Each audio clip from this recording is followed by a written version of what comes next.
Bonsoir, bienvenue à un nouveau volet de l'interview des petits porteurs. Ce soir, on reçoit Lucas. Bonsoir Lucas. Salut Denis, salut tout le monde. Donc Lucas, on avait déjà fait une interview, mais malheureusement, on avait un petit problème technique. J'espère que cette fois, ça se passera bien. Ouais. Donc on se connaît déjà de la dernière fois, hein. Donc on va tout recommencer à zéro. Ouais, bah, il y a Voilà. quelques petits trucs qui ont bougé du coup entre-temps. Ah là ouais, en 2 semaines, t'as acheté la Ferrari ou... Ouais, pas loin. Avec les plus-values, ouais, ça doit être ça. D'accord. Donc, bah, on fait comme d'habitude, hein. Explique-nous un peu ton parcours pour voir si c'est quelque chose à voir avec le trade, comment t'es arrivé au trading, et puis après on finira sur ta méthode de trading, quoi. Donc, Ouais, au ouais. niveau études, tu t'as fait quoi, Lucas?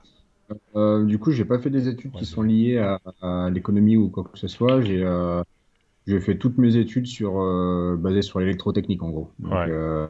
vraiment rien à voir. Après, je suis conducteur de travaux, donc je sais quand même gérer des projets, on va dire. Ça peut Mhm. aider parfois à gérer son stress. Toi, t'as un BEP, c'est ça, hein? BEP, bac et BTS. D'accord, ouais. En, en- donc, ça permet des fois de gérer un peu son stress, mais bon, c'est pas vraiment lié au monde de la bourse, quoi. D'accord. Ok. Et comment tu es arrivé en bourse Bah, si j'ai pas fait des études dedans, par contre, je me suis toujours intéressé à l'économie de façon très globale, l'économie mondiale, on va dire, et puis Mhm. mes économies à moi, un peu savoir comment les gérer ou tout ça. Mais après, j'étais toujours resté sur des supports basiques qui rapportent pas grand-chose, tu vois. J'ai Mhm. appris à économiser, parce que j'ai commencé à travailler très tôt, mais je faisais pas grossir mon capital, on va dire. D'accord. Donc, euh, je suis arrivé sur la bourse au début de l'année, à peu près pendant le premier confinement, on va dire. Ok. Donc, t'es un fils du premier confinement, comme beaucoup de personnes de la Comme- communauté, quoi. ouais, Et c'est pourquoi ça. la Alors, bourse en fait? Parce que tu en avais entendu parler dans les journaux, t'as la famille qui en faisait, ou pourquoi décider de venir en bourse? non, j'ai pas de famille qui fait de la bourse, en tout cas pas à ma connaissance. Mhm, Mais euh, j'avais vraiment le souci de comment? Je connaissais pas mal de supports, on va dire, mais mon capital ne grossissait pas. Et je me suis toujours dit qu'il fallait que je trouve une solution pour le faire grossir. Donc j'avais résidence principale que j'ai retapé, revendu. J'avais pensé à la location, faire de l'immobilier en location. Et après, il y avait l'option de la bourse. mhm. Et chacun des avantages, des inconvénients. Mais avec le premier confinement, je me suis dit, allez, je vais me lancer là-dedans pour le moment parce que de toute façon, je suis dans une région qui me permet pas d'acheter quelque chose en immobilier. Mhm. T'es où Donc, à Annecy. D'accord. Ouais. Donc la bourse, Ville la plus c'était, chère de France hors Paris, hein.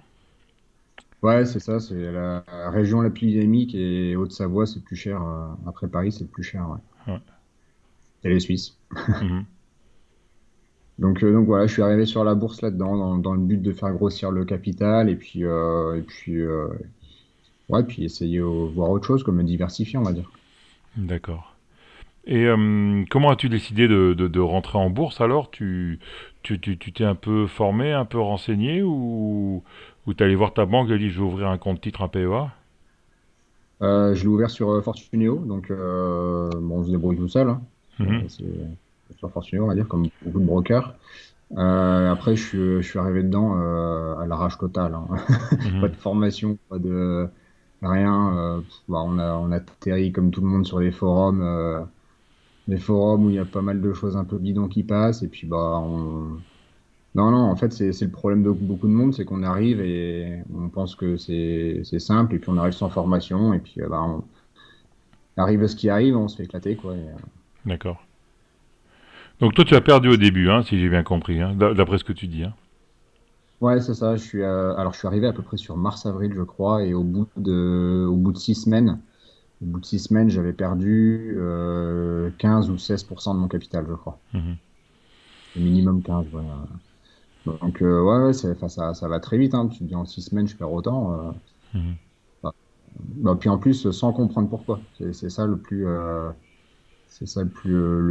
dangereux, on va dire. Tu sais pas pourquoi tu perds. Donc, tu vois bien que ton capital diminue, mais En fait, tu vois pas les erreurs que tu fais, quoi, sans formation, sans t'être documenté. D'accord.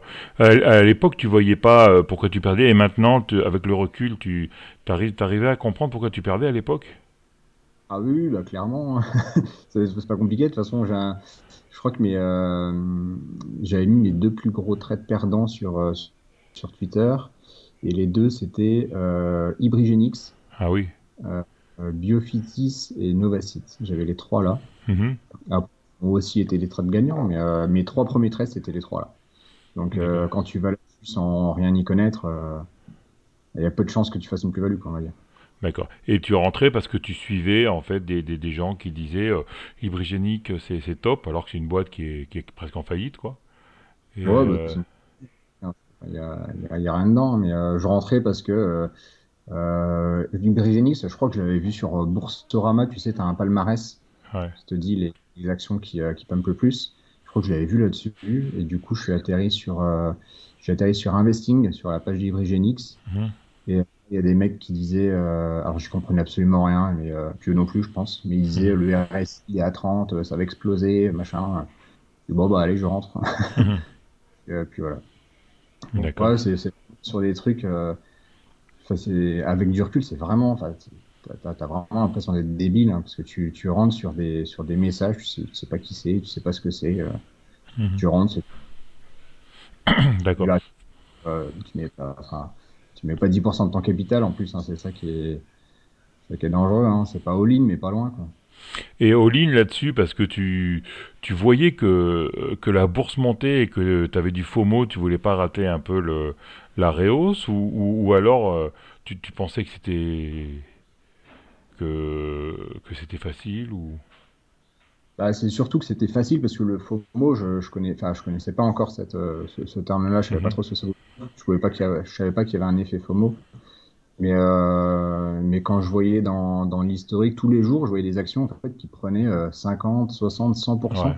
Mhm. Je me dis, bah, c'est simple, quoi. Il suffit tu rentres dessus et puis voilà, quoi. Enfin, limite, tu doubles ton capital en une journée, quoi. Enfin, Ouais. il y a rien de trop complexe, quoi, en fait. Ouais. Donc, pour ça, hein, j'ai regardé un petit peu vite fait. Et puis, dès que ça s'activait un peu sur le forum en disant ça va péter, et ben, je rentrais et puis je me faisais tailler en pièces, quoi. D'accord. Et après, donc quand tu as fait ta première phase de perte, qui a duré combien de temps, ta première phase de perte? J'ai perdu, on va dire que ça fait 9 mois là que je fais de la bourse et pendant trois mois, on va dire. Un D'accord. tiers, un tiers. Donc c'est pas la majorité du temps, on va dire, mais bon, en 3 mois, c'est quand même une grosse D'accord. une perte de capital, ouais. Et tu avais perdu combien? 15% de ton capital, c'est ça, hein, si je me souviens bien, tu as dit Ouais, en trois. ça, ouais. Et qu'est-ce que tu as fait donc pour prendre des décisions pour arrêter de perdre, pour couper la perte en fait? Tu t'es Euh, formé ou ouais, tu as suivi j'ai réfléchi sur moi, parce que je me ouais, suis dit, je me suis fait chier à travailler, je sais pas combien d'années, à amasser un capital, et au final, en 5 semaines, tu es en train de le cramer. ouais. Et, mais je voulais quand même avoir quelque chose pour diversifier mon épargne et la faire grossir. Donc je me suis dit, je peux rester là-dedans. Par contre, il faut que j'arrête de faire de la merde, quoi. Mhm, Donc je me suis beaucoup documenté. Ouais, puis j'ai suivi la formation de Trado. mhm, J'ai regardé des dizaines, enfin voire des centaines peut-être maintenant de vidéos, que ce soit sur YouTube, quoi. Enfin, il y en a un mhm, paquet, hein, je pense, Cheron, après, enfin, t'en as plein des chaînes à regarder. Zone Bourse, je regarde beaucoup aussi. mhm. Mais j'ai regardé beaucoup ça, je me suis acheté quelques bouquins et j'ai misé beaucoup moins. D'accord. Alors, même, comment? Il y a un moment, enfin, comment, je prenais des positions qui étaient même trop petites au final. Mais ça m'a permis, au moins sur mes trades perdants, de ne pas perdre beaucoup. Ça, Et- c'était la première phase, on va dire, sur la moitié de l'année. D'accord. Donc tu as coupé les pertes en fait. T'as coupé, enfin t'as arrêté de perdre, mais tu gagnais pas encore sur la première phase, quoi. Ouais, c'est ça. Quand je perdais moins, mais je gagnais pas non plus. Ouais, c'était flat, on va dire. D'accord. Et si je comprends bien, enfin parce que tu parlais de trado, des vidéos, etc., tu t'es vraiment penché sur l'analyse technique, quoi. Pourquoi analyse technique et pas analyse fondamentale? Parce que j'y connais rien, tout simplement. Ouais. J'y connais rien et Ah, alors j'ai l'analyse pas forcément. technique non plus, tu n'y connaissais rien, non? Ouais, par contre, ça m'intéressait plus. C'est Mhm.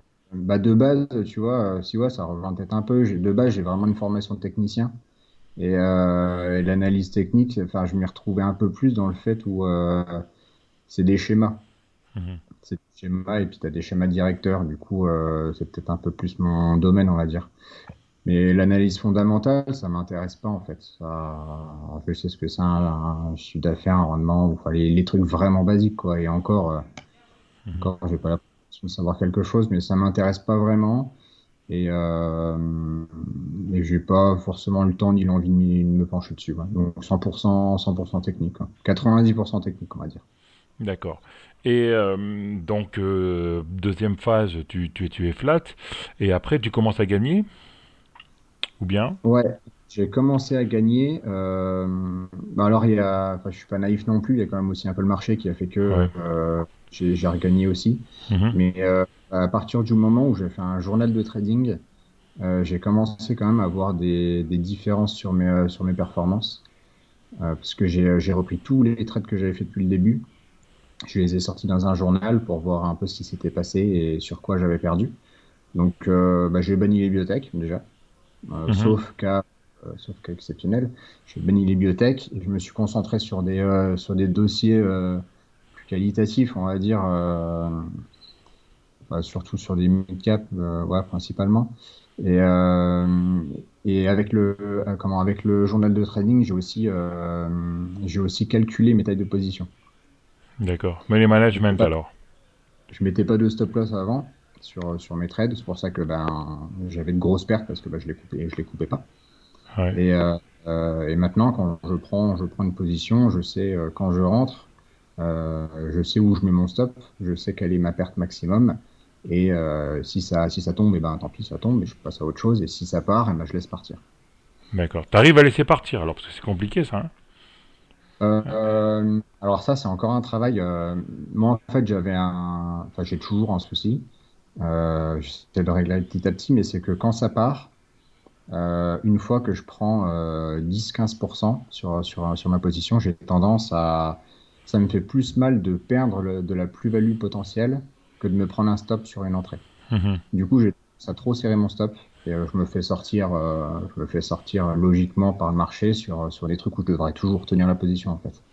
Oh, mais c'est déjà bien si tu le sais, donc si tu as identifié le problème, après c'est juste un problème psychologique, quoi.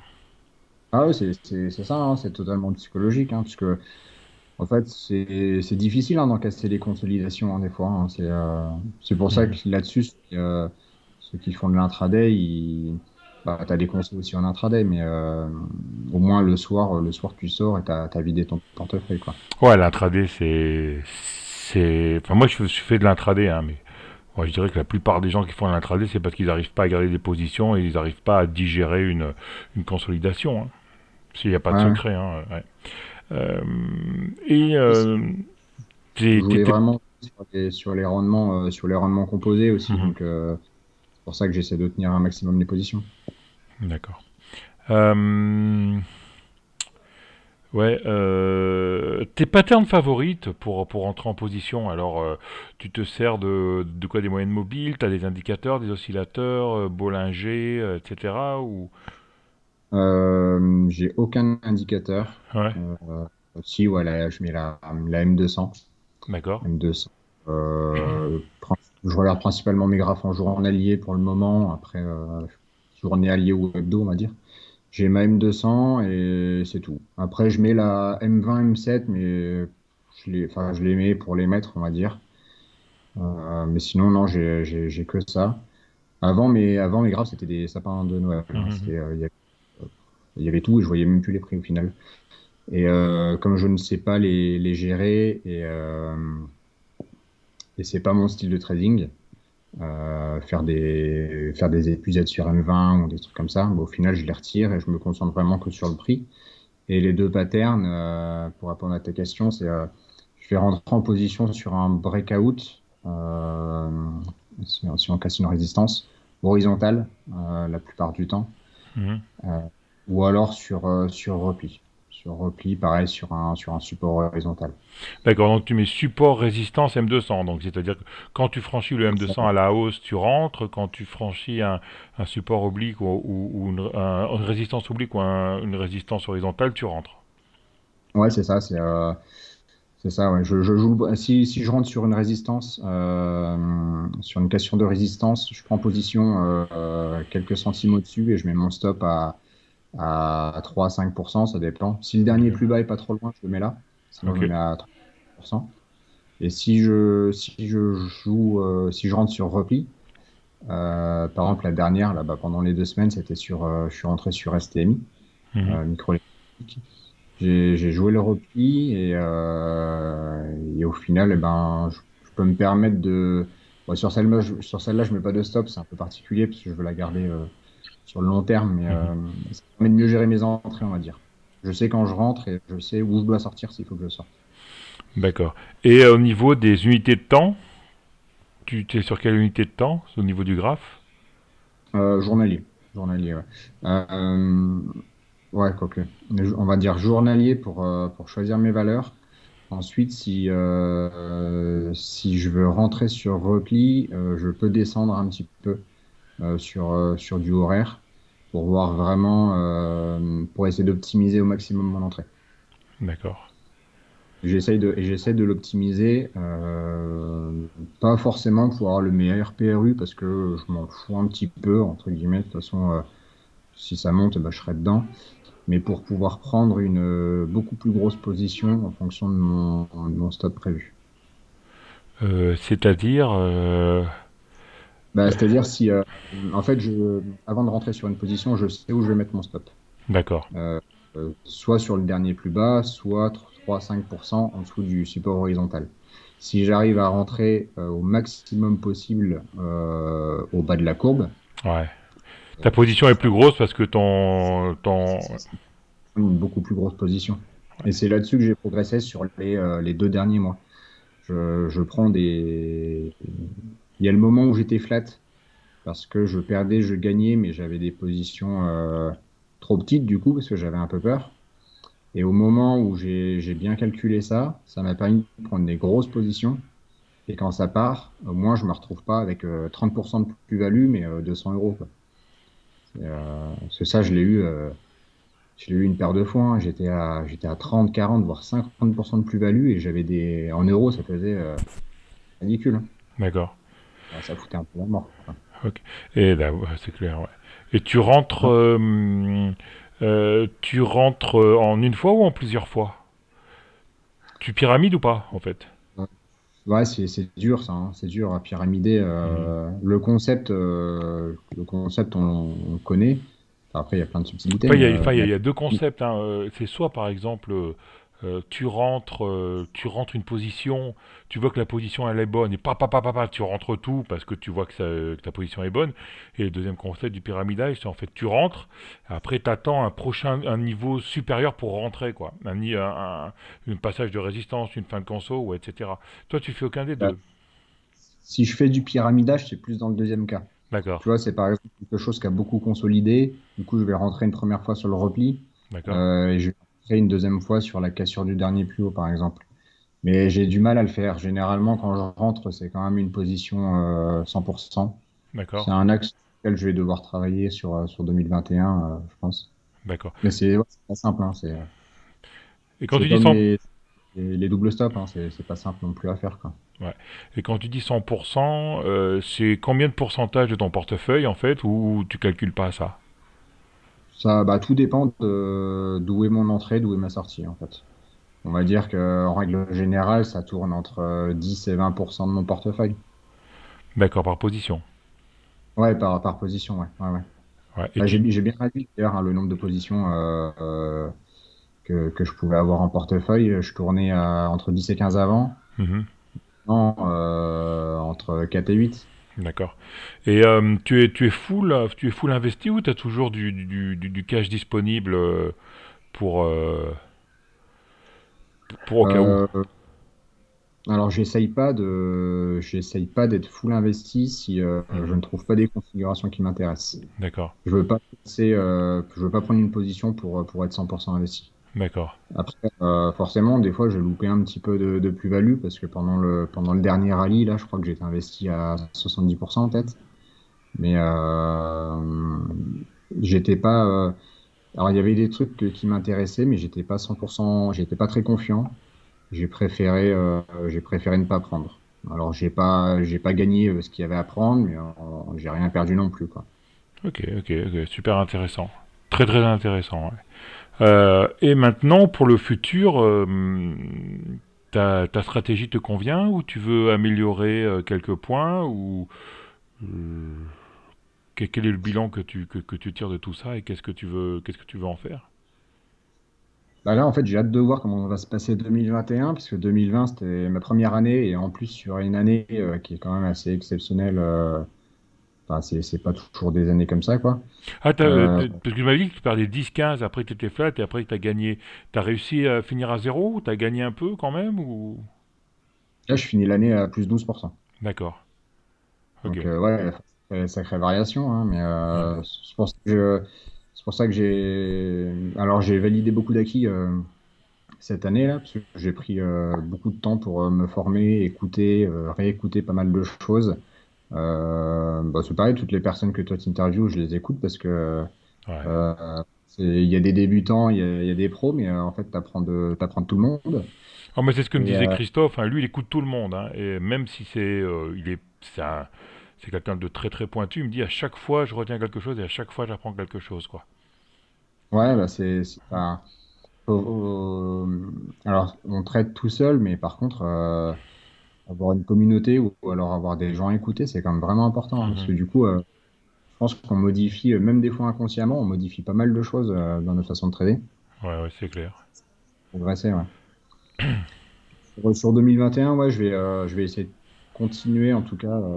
Bah demain, tu vois, là, faut que je fasse mon journal de trading pour l'année, pour cette année là, que je le remette à zéro et que j'améliore d'autres points dedans. Bah, par exemple, tu vois, je vais rajouter dans mes prises de position sur un fichier Excel, hein, basique. Mais pourquoi je prends la position? D'accord.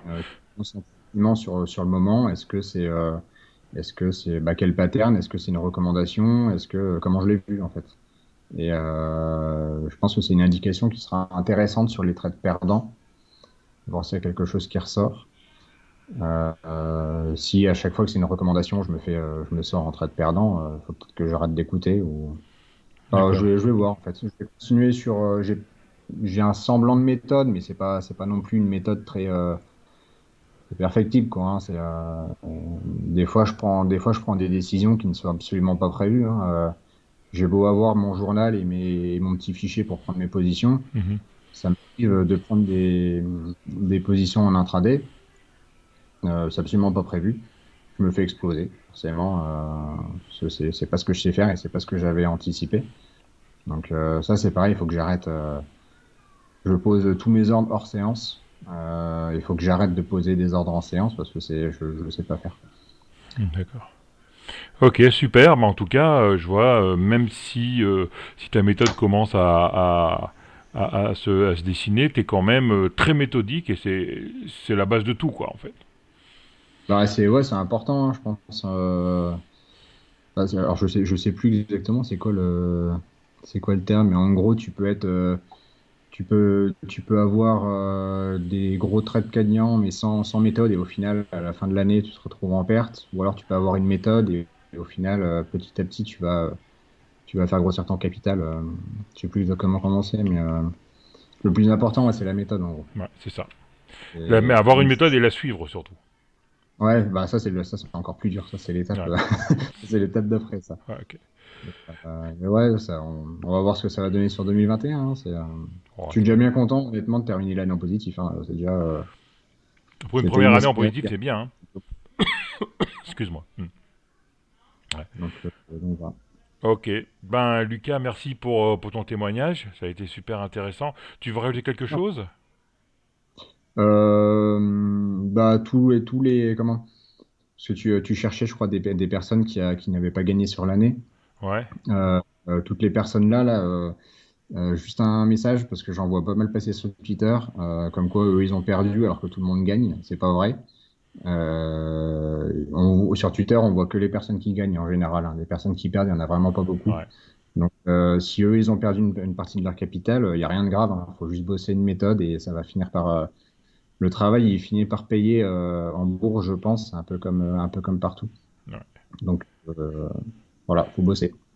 En fait, il y avait eu un sondage, j'avais vu passer un sondage il y a 1 ou 2 mois de ça, et c'est vrai que quand tu regardes Twitter ou d'autres réseaux sociaux, tu as l'impression que tout le monde a gagné. Et sur ce sondage, il y avait plus de perdants que de gagnants Ouais, t'as cette année. l'impression que tout le monde a gagné, quoi. Ouais. Si tu t'arrêtes à Twitter, c'est incroyable, hein. Ouais. Mais je pense que, alors je sais pas, je sais pas s'il y a des chiffres ou pas, mais ce serait intéressant de savoir, hein. D'ailleurs, je pense qu'il y a quand même eu, sur les petits porteurs en tout cas, il y a eu peut-être plus de perdants que de Ouais, gagnants, hein. toujours, ouais. Ouais, ouais, ouais.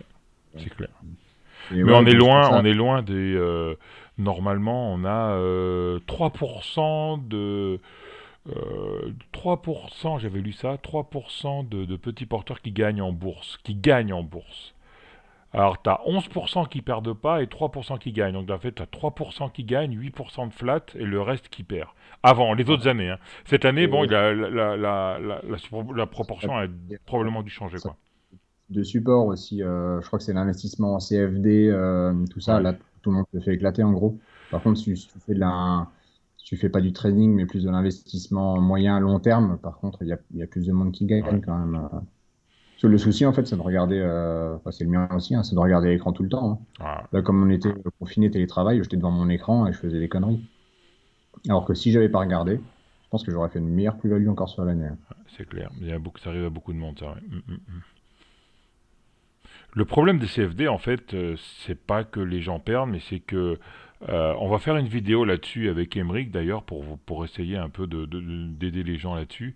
C'est que les gens ils comprennent pas que si tu prends si t'as 1000 euros, tu prends levier 30, eh ben tu te mets 30 000 euros sur le marché quoi. Ah ouais, Et bah si tu perds 2%, c'est pas 2% de tes 1000 euros que tu as perdu, mais c'est 2% de 30 000 euros. Donc c'est 600 euros, donc c'est plus de 60, c'est 60% de ton capital que tu as perdu, quoi. Et les gens, ils comprennent pas ça. Enfin, c'est pas qu'ils le après, comprennent pas, c'est que c'est. sur un truc, ou sur un truc où on comprend pas, faut pas y aller, hein, de toute Ouais, façon. ouais, Moi, tu vois, toute cette partie-là, je l'ai pas abordée, donc je la comprends pas et j'y vais pas parce que je vais perdre et même pire, si jamais je gagne, ça va être encore pire parce que je vais penser connaître la solution, enfin savoir comment ça marche et au final, je vais me mm. faire déglinguer après. Donc, En fait, c'est le pour levier, l'instant, quoi. Le levier, c'est la même technique que le reste, mais seulement c'est le money management qui compte. Faut penser qu'on joue 30 fois plus que ce qu'on a, quoi. C'est tout. ouais, bah, faut même psychologiquement, hein, faut pouvoir l'encaisser, hein. Alors, bah, si tu perds Enfin, 3%, t'as tout perdu. Mm. déjà, quand tu prends une position sans levier, faut quand même bien rester conscient que c'est ton propre argent, hein. Parce que moi, des fois sur la bourse, quand je prends des positions, quand je me retrouve à poser 4-5 000 euros, bah, j'ai pas l'impression en fait que c'est à moi. Tu sais, c'est facile, tu cliques une fois et ça Mm. part. Ouais. Mais c'est déjà costaud. Alors en plus avec du levier, ouais, faut faire gaffe, quoi, hein. Une fois que c'est perdu, hein. Donc, Ouais, c'est clair. Moi, l'autre jour, je suis allé faire pas, les pas- courses. pas pour le moment, quoi. Le Ouais. levier, Ouais, l'autre jour, je suis allé faire les courses. J'avais perdu 150 euros dans la matinée. Et mes courses, c'était 150 euros. Et ben, c'est à ce moment-là que j'ai réalisé qu'en fait, j'avais perdu un aller-retour au supermarché, quoi. ouais, c'est ça. Mm. Alors que si tu regardes ton capital total, au final, ça apparaît pas comme une grosse perte. Ouais. Mais euh,